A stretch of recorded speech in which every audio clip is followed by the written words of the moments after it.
उपखंड स्तरीय साधारणतंत्र दिवस पालन और लोक महोत्सव पालन पर प्रस्तुति बैठक। बलांगीर जिला पाटनागड़ उपखंड स्तरीय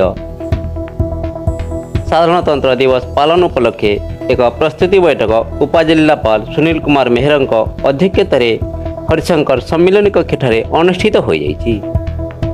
उक्त बैठक में विभागीय अधिकारी, समाजसेवी, शिक्षाविद, गणमाध्यम प्रतिनिधि, आईनजीवी, स्वेच्छासेवी अनुष्ठान कर्मकर्ता उपस्थित रही किपरि चलित वर्ष महासमारोह पालित हेब और दिवसटी को उत्साह उद्दीपनार सह पालन करा सही विषय विस्तृत भाव आलोचना करथिले।